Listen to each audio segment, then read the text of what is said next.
Tesouro Direto, bitcoins, ações, fundos imobiliários, compra de dólar, investimentos no exterior.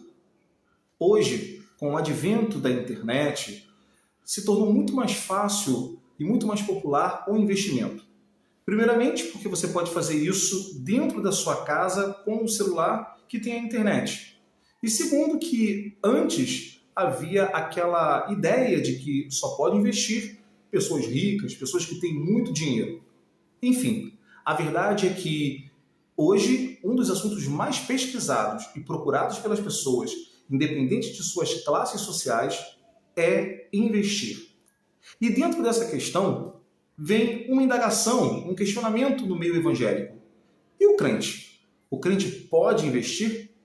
Bem, antes de nós entrarmos diretamente no conteúdo do vídeo, eu quero me apresentar. Eu sou Leonardo Barbosa e esse é o canal Voz que Edifica.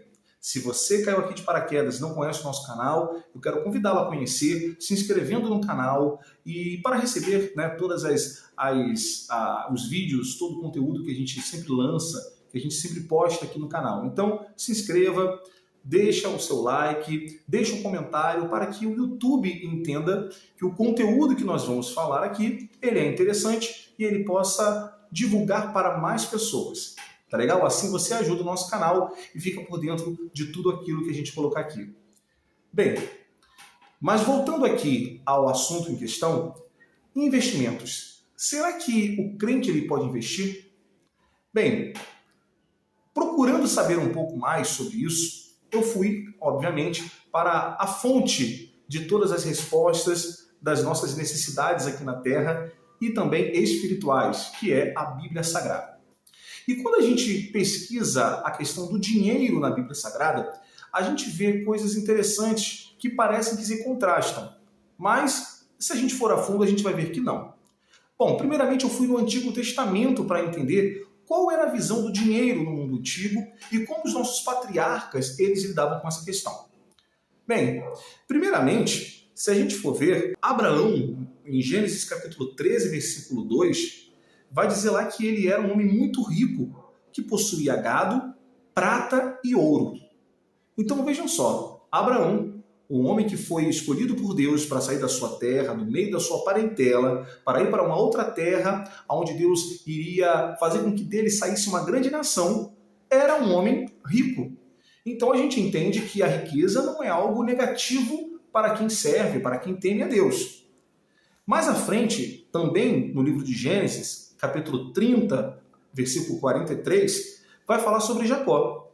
E diz assim o texto: E o homem, aqui está se referindo a Jacó, se enriqueceu sobremaneira e teve grandes rebanhos, servos e servas, camelos e jumentos.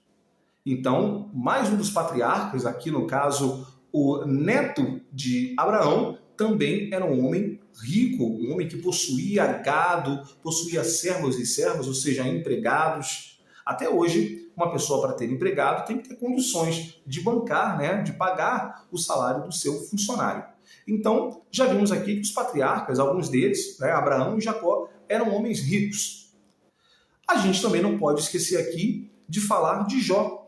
Em Jó, capítulo 1, versículo 3 a 6, diz assim: E o seu gado era de 7.000 ovelhas, 3.000 camelos, 500 juntas de bois e 500 jumentas. Eram também muitíssimos os servos a seu serviço, de maneira que este homem era maior do que todos os do Oriente. Então olha que coisa curiosa, A gente sempre, quando ouve falar de Jó, lembra sempre da fidelidade dele ao Senhor, mesmo no momento de maior aflição da vida dele. Mas quem era Jó? Jó, um homem temente a Deus, era conhecido como o homem mais rico do Oriente. Então, aqui a gente está vendo mais um caso de alguém que serve a Deus e que é rico, que tinha posses, tinha condições. Isso tudo no Antigo Testamento. A gente também vai ver que, ainda lendo no Antigo Testamento, outros homens, outras figuras importantes foram ricas.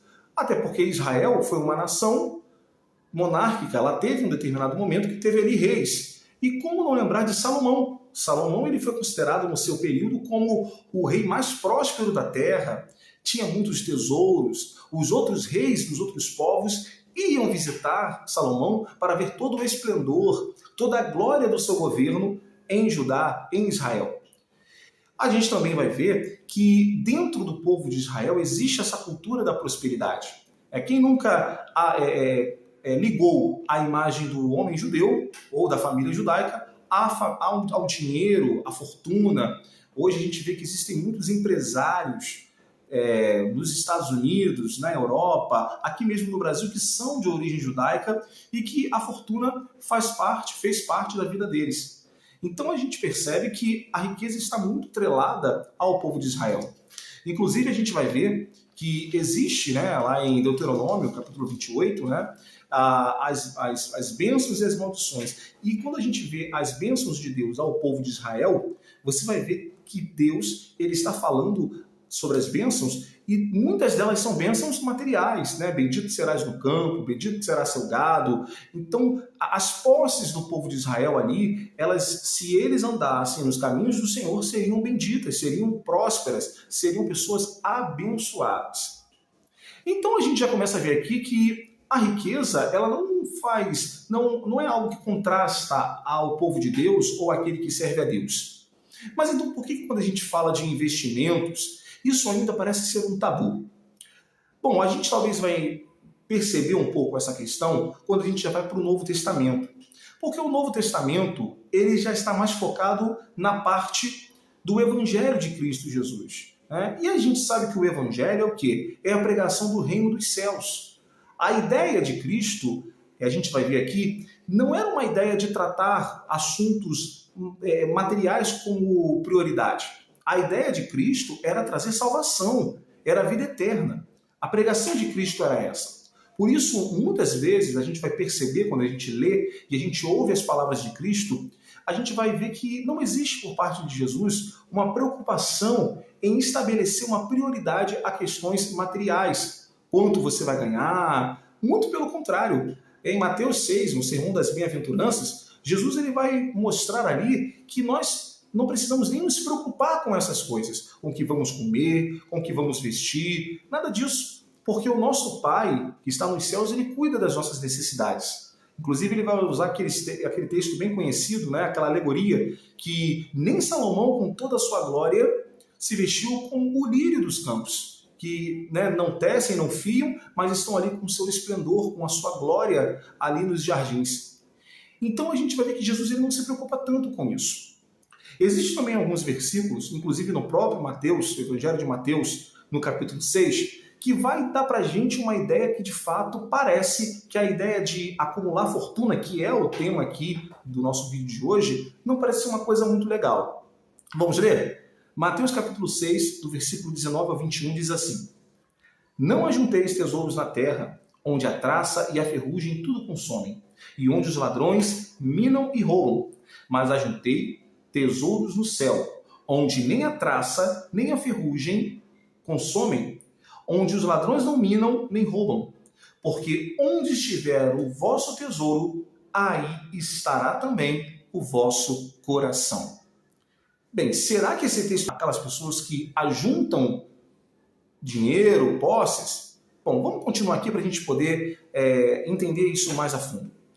Mateus capítulo 19, versículo 16 a 30, vai falar sobre o jovem rico, que é um texto também muito utilizado por muitos teólogos, muitas pessoas, quando trata dessa questão de finanças, de dinheiro.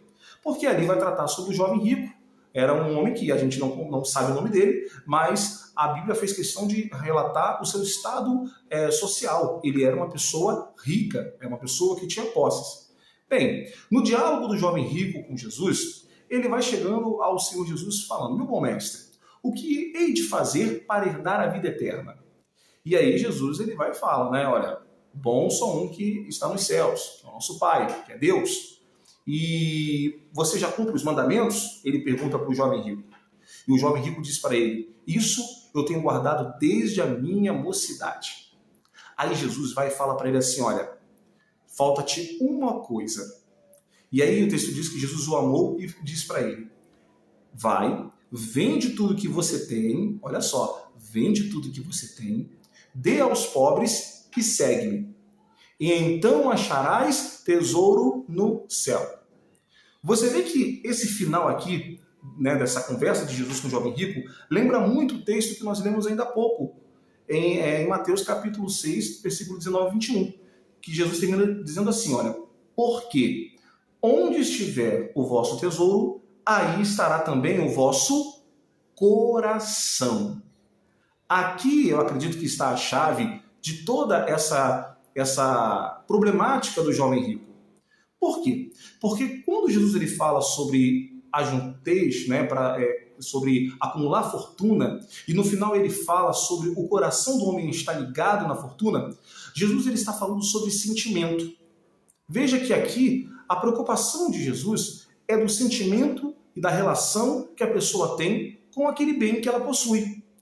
E o jovem rico ele demonstra exatamente isso, porque quando Jesus fala para ele, olha, vai e vende tudo que tem, dê aos pobres e segue-me, o texto diz mais à frente que ele sai triste. Por quê? Porque ele tinha muitas posses, ele tinha muito dinheiro. E aí Jesus vai dar aquela máxima conhecida por todos nós, que é mais fácil um camelo entrar por um buraco de uma agulha do que um rico herdar o reino dos céus. Mas será que o pecado do rico é a sua riqueza? Já que a gente leu aqui ainda há pouco que no Antigo Testamento, Abraão, Jacó, os reis de Israel, Deus liberou várias bênçãos, o próprio povo de Israel até hoje é um povo muito abençoado. Será que Deus ele é contra a pessoa que tem dinheiro? Acumular, investir, é um pecado? Bem, vamos lá, vamos tentar entender bem então esse texto aqui. Eu disse que o problema aqui, que Cristo ele traz, que ele mostra, ele apresenta sobre a questão de ajuntar dinheiro, não é o dinheiro em si, mas é a relação da pessoa com esse dinheiro. O grande problema é que muitas pessoas, quando elas investem, vivem com essa ideia de guardar dinheiro, se tornam pessoas ricas, elas acabam priorizando isso em suas vidas. E isso se torna a sua prioridade, se torna a primazia da sua vida. Então, as coisas mais importantes de fato, que é buscar o reino dos céus, que é buscar as coisas de Deus, e aqui eu estou falando para os crentes, o título do vídeo é O Crente Pode Investir? Então o problema é esse, muitos cristãos, quando eles começam a entrar nesse mundo de investimentos, eles podem acabar fazendo com que os seus corações fiquem voltados mais para as suas posses, mais para as suas riquezas, do que para aquilo que de fato é importante, para aquilo que não passa, que é o quê? As coisas espirituais, as coisas eternas. Isso é tão fato de Jesus não ser contrário à riqueza, que a gente vai ver que existe um outro exemplo, parecido até com o exemplo do jovem rico, um homem que poderia ter tido a mesma atitude dele se ele amasse tanto a sua riqueza.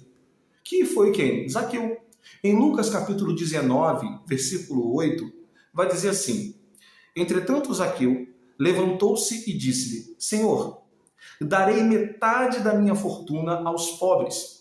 E se tenho cobrado a mais dos impostos, restituirei 4 vezes mais esse valor. Olha, que curioso, né? Zaqueu também era um homem que tinha posses, era um homem que tinha fortuna, ele mesmo diz aqui no texto.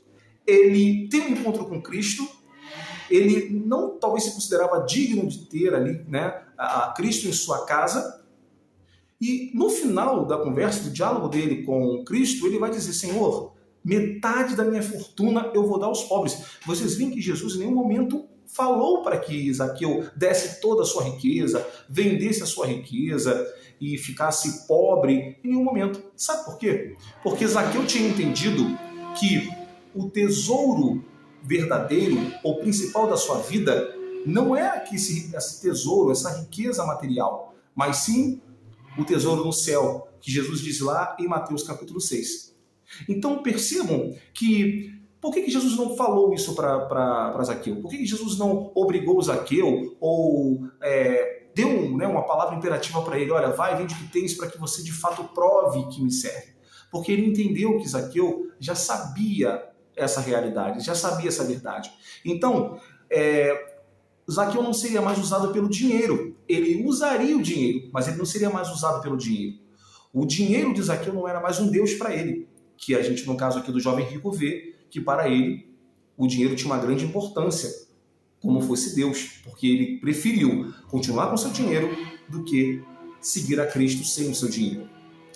E para concluir esse vídeo, que eu acho que é o mais importante e responde tudo isso que nós estamos falando aqui, a gente não pode esquecer da primeira carta de Paulo a Timóteo, no capítulo 6, versículo 10, que diz assim: pois o amor ao dinheiro é a raiz de todos os males. Algumas pessoas, por cobiçarem o dinheiro, desviaram-se da fé e se atormentaram com muito sofrimento. Olha que coisa, né? O amor ao dinheiro.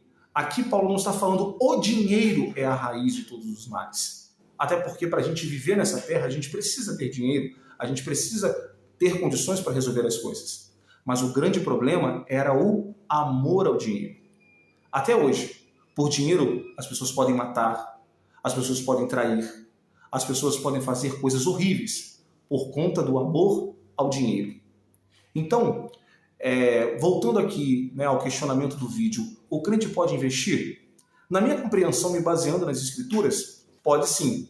No entanto, ele tem que entender que no momento em que esse investimento ele se torna uma cobiça, no momento em que esse investimento se torna a primazia da sua vida, ou seja, ele se torna o seu Deus, não há mais um sentido, não existe mais um objetivo para esse investimento, ou seja, você investe por investir, não é para comprar uma casa, não é para ajudar a família, para pagar uns estudos, é simplesmente por guardar dinheiro. Isso se torna o seu grande hábito, a sua grande prioridade de vida. Aí, nesse momento, isso se torna perigoso, se torna complicado.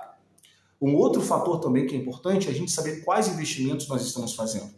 No início aqui eu falei de alguns deles. Muitas pessoas querem investir no Tesouro Direto, fundos imobiliários, comprar ações, fazer trader, né, que é aquele ficar olhando a cotação e quando ele vê que aquele ativo que ele comprou valorizou, ele vende para lucrar. Eu acho que cada tipo de investimento tem o seu grau de periculosidade. E eu acho que nenhum investimento, nenhuma rentabilidade de investimento justifica os riscos que você pode passar. Por exemplo, muitas pessoas perdem todo o seu dinheiro apostando, investindo e perdem absolutamente tudo. Por quê? Por conta da cobiça. Então, a gente tem que saber guardar o nosso dinheiro, como eu falei, com algum propósito específico, ou para ter uma reserva de emergência que ajude a sua família, ajude as suas necessidades. Se você quiser realmente ter uma tranquilidade melhor, uma aposentadoria, mas que tudo seja de uma maneira bem medida. Sabe, não haja nenhum tipo de cobiça, que isso não se torne, torno a dizer aqui, algo que vá levar você a, como aqui o texto de Timóteo disse, né, se desviar da fé, né, acabar esquecendo daquilo que é importante. Você foi chamado, e eu torno aqui a me referir ao texto, quando lá em Mateus capítulo 4, versículo 17, Jesus ele começa a pregar e ele começa a falar, né, arrependam-se, pois é chegado o reino de Deus. Ou seja, o mais importante nessa vida é a eternidade, é o reino dos céus, não são as coisas desse mundo. Use o dinheiro, não deixe o dinheiro te usar. E aí sim, de uma maneira bem moderada e consciente, investir em determinados ativos que vão te dar uma condição de ter uma vida melhor é interessante. Nunca com cobiça. Amém? Espero que esse vídeo tenha te ajudado. Coloque aqui, deixe o seu comentário e fique na paz. Deus abençoe.